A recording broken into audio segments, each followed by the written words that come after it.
Underwriting for Autoline This Week is provided by... We are IAC Group, a global Tier 1 supplier of vehicle interior solutions that span the rapid, ever-changing needs of today's industry. From interior design and engineering to manufacturing and delivery, IAC, our heritage, your advantage. From the Autoline Studios, here is your host, John McElroy.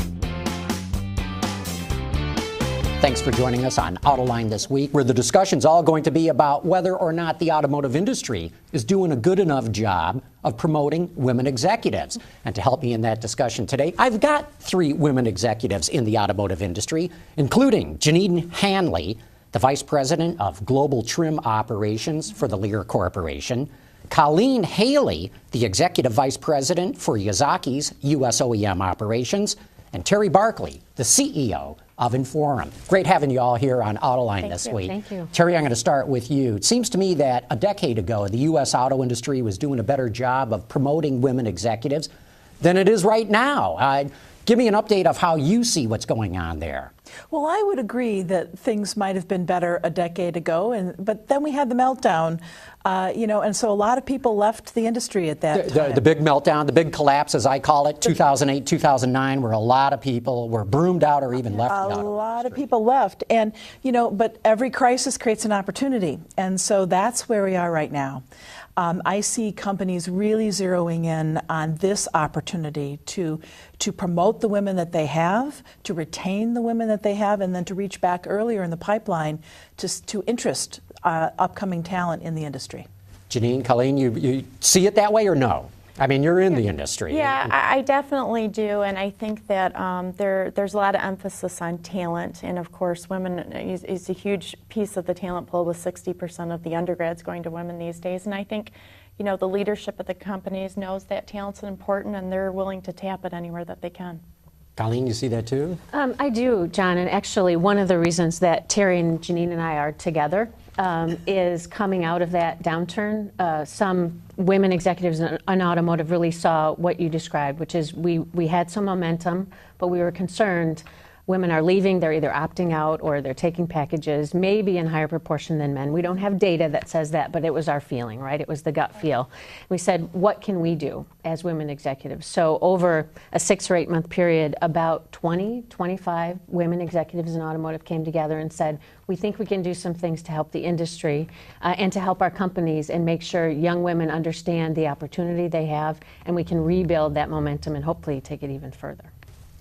Terry, you said out of crisis comes opportunity. What kind of opportunity are you talking about? Well, here's the thing. So women, we know from research that has been done that the auto industry's image was tarnished during that downturn as a place to go work. There was a study that was done by Deloitte that showed the automotive industry coming in next to last in terms of the industries that new college graduates were looking at when they were looking at building a career. But here's the reality. I think that all of us in this industry know that some of the best jobs in the future are going to be in the new automotive industry.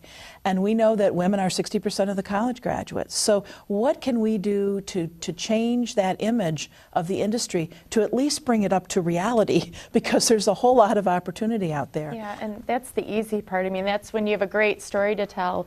Our automotive is so much more than manufacturing, and don't get me wrong, it's world-class manufacturing, but it's high-stakes finance, it's beautiful design, it's sales and marketing, it's a consumer product. I mean, it's a high-value consumer product, and it's a great story to tell. It's a global, technology-driven industry, and there's a lot to offer anybody right out of college or throughout your entire career. What Deloitte found in that research was what new college graduates are looking for. Mm-hmm. They want to work with cutting-edge technology.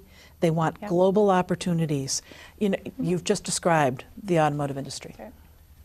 Colleen, through Inforum, there's this organization that's been created called Automotive Next that is specifically targeted at getting women into the auto industry. Well, give us a little description of what that's all about. Sure. So Automotive Next is what Inforum calls an industry vertical. So it's a group of automotive women who really are focused on three things. One, making sure automotive gets its fair share of talent. And we've talked about the data around women and their proportion of the talent base. So we have to set a tone and an image that says this is a great business, you should want to be in it if you're not today. We want the women that are in the business to develop and succeed, right? And we want to show through engagement of executive women what's possible. I mean, Jeneanne talked about the variety of careers and the paths that you can go down. I think it's not really understood by young women or even mid-career women what kind of opportunity there is in the business. So we want to just showcase that in every way that we can. How are you doing it? How are you doing that? How do you showcase that? Sure. Just recently, and maybe Jeneanne can speak to this, we have a young women's initiative. So we have a Gen Y team that works with our executive team, and they help us understand what are young women looking for, right? What kind of career do they want? What kind of workplace is going to be inviting to them? And we have several events a year, either on college campuses or with summer interns. So we just had one a couple weeks ago where member companies brought their interns to an event with female executives in the business, and we just talk.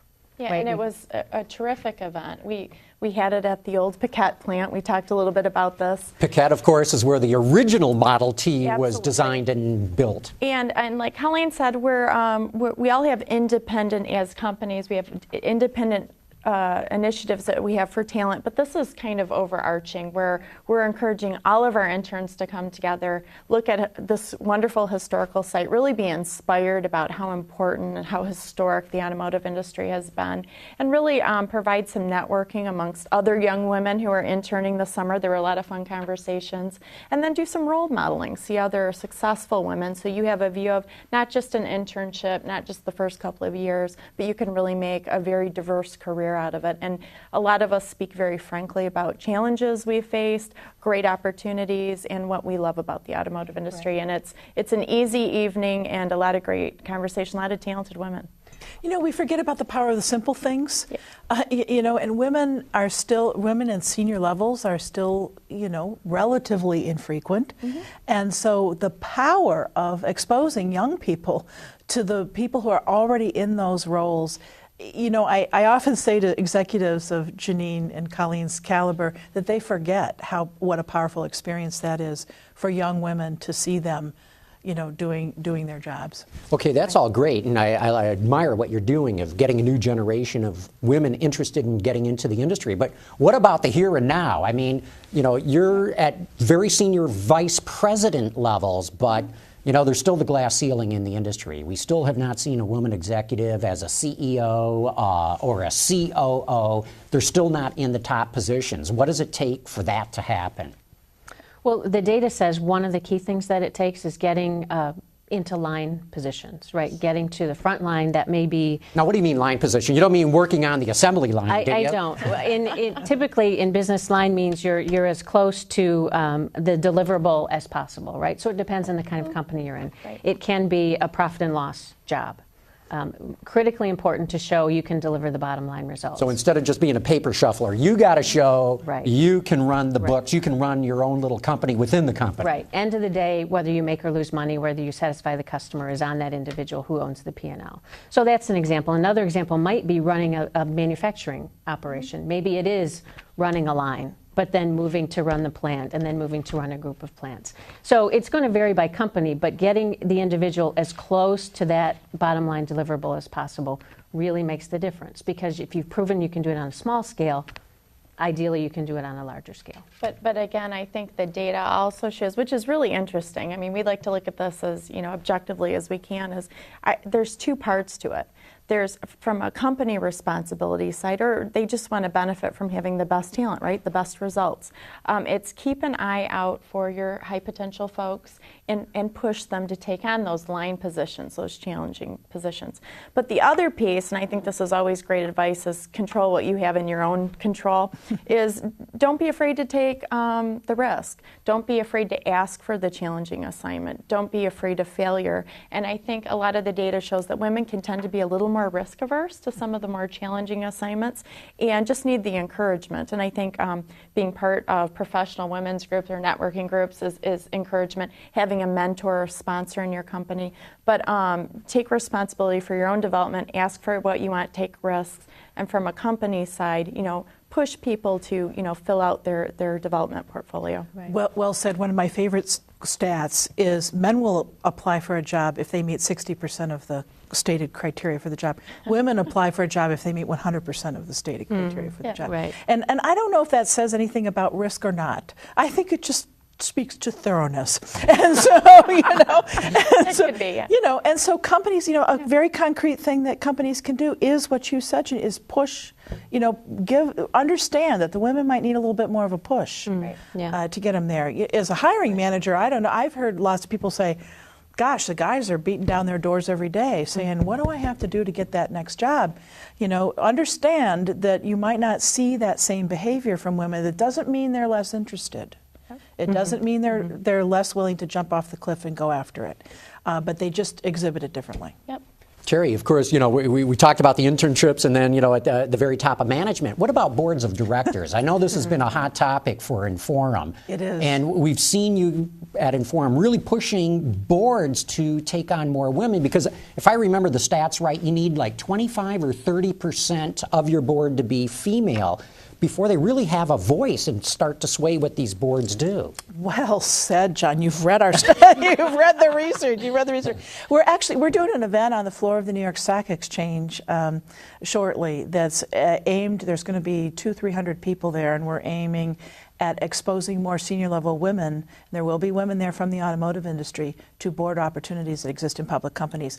But the automotive industry actually has lagged a little bit behind, but there have been a few superstars in there. General Motors comes to mind. General Motors had that magic Yes. 30%-ish until they just expanded their board and sort of watered it down again. They did. And all the research shows that diversity of thought is important to boards. It's important to any decision-making process.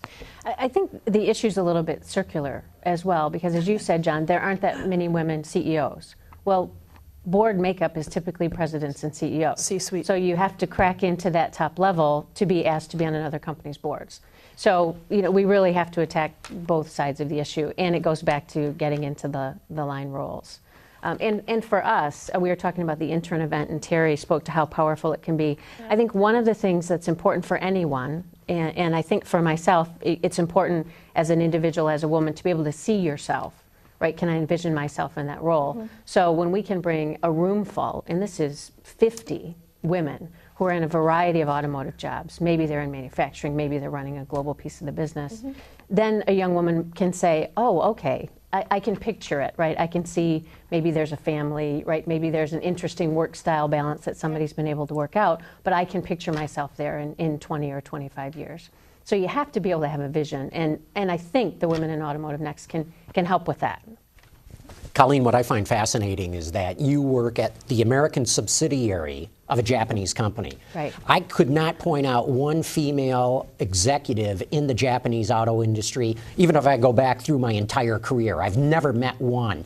So why is it that you're at such a senior level position at a Japanese company? How'd that happen? Well, first, I'll just give Yazaki a lot of respect for the process that they use. A statistic for you is over 30% of our executive team are female. In the U.S.? In the U.S. So our Yazaki North America, which is the regional headquarters. So you've got the magic 30% that we've talked about. There you go. Yep. And so we've reached that accomplishment. I think really what drove it for Yazaki is about 15 years ago, they made the decision to develop regional headquarters. So really localize the management team in Europe and in North America. And part of that strategy was they need to be local leaders, people who can relate to the workforce, the community, the customers, the consumers. And it drove a hiring round that I was a part of, and other women that came into the company were a part of. And the Japanese executive team, the family that owns Yazaki, is very comfortable that their team in the region needs to look and feel like the region, and what works in that region is what they're going to put in place. Jeneanne, you talked about all these interns that you're bringing in through Automotive Next, which I think is terrific. But oftentimes I'm invited to speak at engineering schools or even business schools.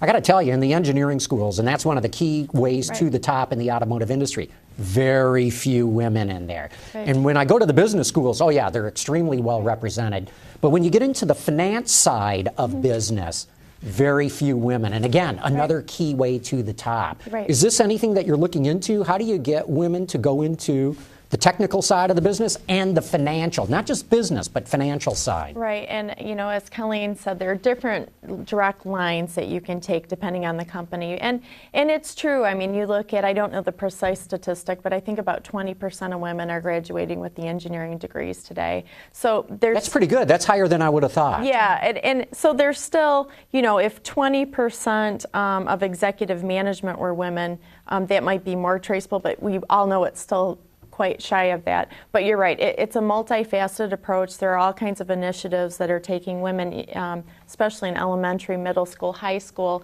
to get them interested in technical fields. We haven't branched out into that just yet. Right now we're focused on the Gen Y college population. We're targeting those women in business and technical fields to take an interest in automotive. But I can certainly see us dipping in as we get more mature and get more of a foundation in Automotive Next of how can we support that basic STEM education and interest as we go forward. So one step at a time. You'll deal with the interns for right now. Yeah, for right now, and it's been a lot of fun. There's a lot of work to do there, so it's been great. Terry, going back to this discussion about the boards of directors, in Europe, as you know, I don't know if it's a law or there's a lot of pressure on European companies to put women on their boards. And lo and behold, the German companies have each appointed I would think maybe a token woman to their boards. Do you think that kind of legislation is needed in the U.S.? Would that make any difference? Well, my personal viewpoint, I would like to make clear this is not an Automotive Next viewpoint. I don't think the U.S. is a place where quotas will fly. Germany's an interesting case. Angela Merkel's labor secretary, the equivalent position to labor secretary, is openly. They had voluntary quotas, and they were calling, for actual legal quotas. There's several countries, and interestingly, John, those requirements in those countries are creating opportunities for women in the United States. Because how so? I know 2 or 3 women executives from the United States who've been appointed to boards in France within the last 6 months. There's a lively debate that goes on about what will it take to really create change, because the pace of change right now is very slow. Sometimes we've calculated it out and say it'll take 50 years before, at the current rate of change, for there to be, more parity in the number of women represented on boards.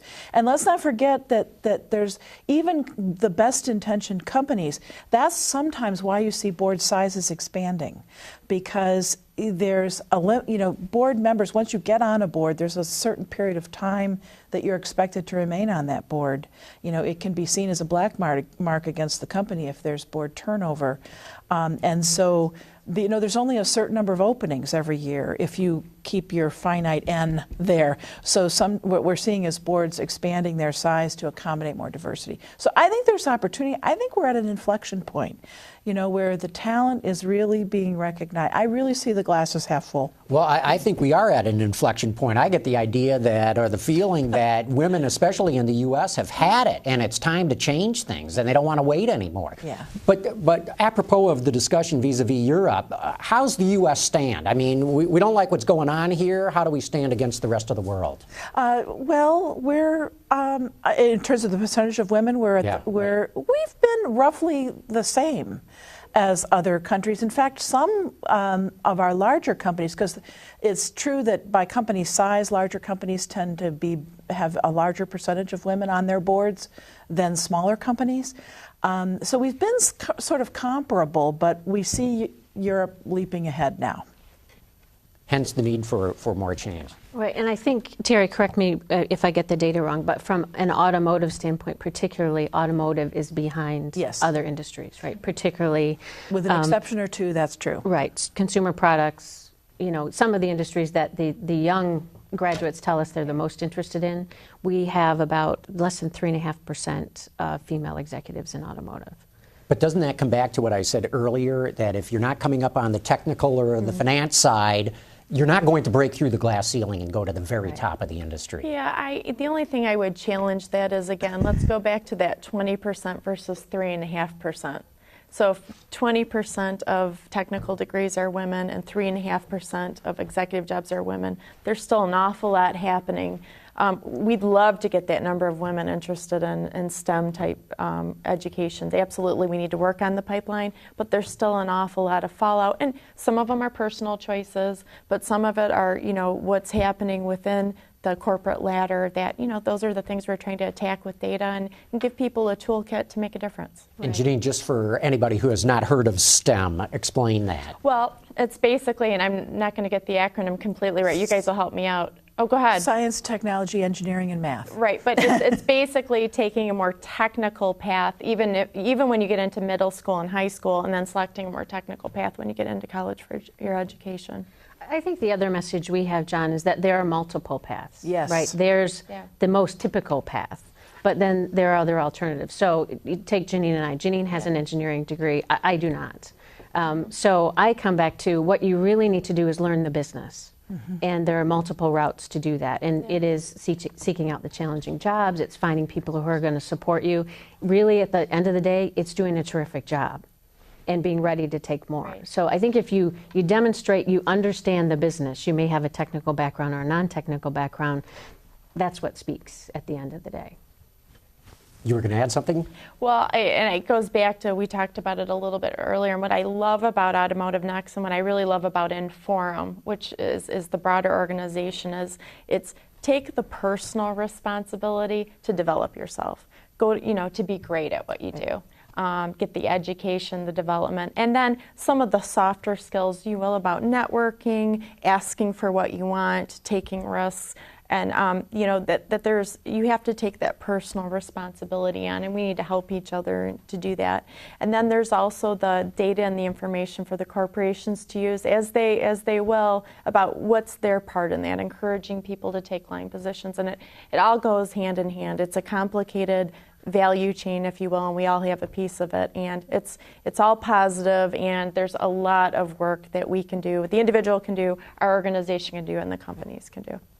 Okay, I agree with everything that you're trying to do here. I think it's the right thing to do, but Terry, what about those who say, what's the bottom line? I mean, what's the real payoff? Why should a corporation do this? Other than being the right thing to do, what's the benefit?